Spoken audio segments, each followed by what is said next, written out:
Tapi kalau secara pengakuan internasional, yang diakui itu Israel atau Palestina?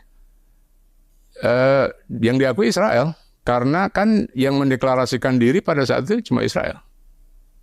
Sekarang Palestina sudah menjadi anggota PBB meskipun belum penuh.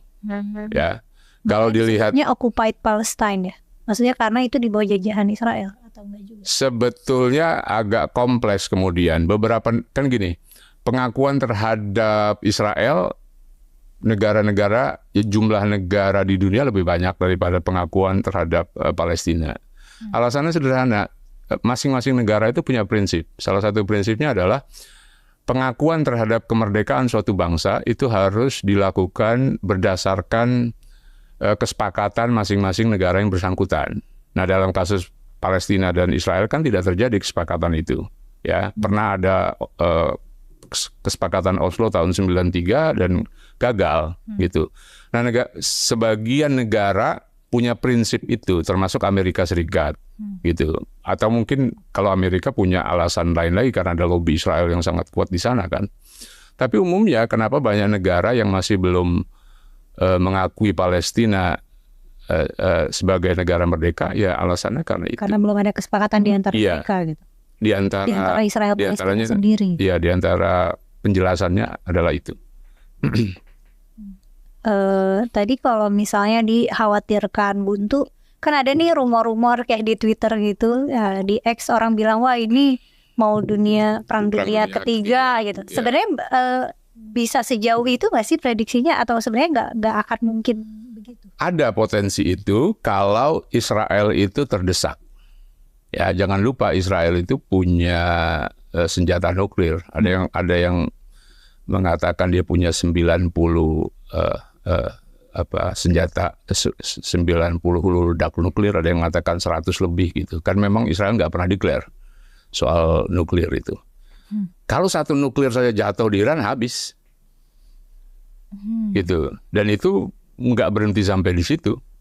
Negara-negara aliansi Iran akan membalas dan memberi bantuan dan tidak akan berhenti gitu. Nah, itu yang disebut sebagai bukan hanya perang dunia ketiga, itu akhir daripada dunia. Kata Einstein kan, perang dunia ketiga itu akan melahirkan perang dunia keempat yang orang berkelahi dengan menggunakan batu sesama mereka. Artinya setelah itu manusia kembali ke peradaban batu lagi. Habis semuanya. Gitu. Kalau misalnya Israel mau menghabisi Hamas, kan pemimpin Hamas sudah mati nih. Ya. Itu berarti Gaza masih akan terus diserang nggak sih? Atau sekarang fokus Israel ke Hizbullah kan di Lebanon. Ya, meskipun mereka diserang oleh Iran, saya kira fokus Israel sekarang ini adalah menghabisi musuh-musuh terdekatnya. Karena itu yang paling riskan kan. Jarak antara Israel dengan Iran itu 1.800 km. Jauh sekali. Ya, dari sini ke Aceh mungkin ya, atau dari sini ke Nusa Tenggara Timur. Jarak NTT. 3 negara ada ya? Iya, dilompati 2 negara paling tidak tuh. Ya, ada Yordania dan Irak, atau Syria dan Irak. Jarak antara Israel dengan Iran gitu. Jadi buat Israel, saya kira mereka lebih concern ngurusin ancaman yang berhadapan langsung dengan mereka. Di Lebanon.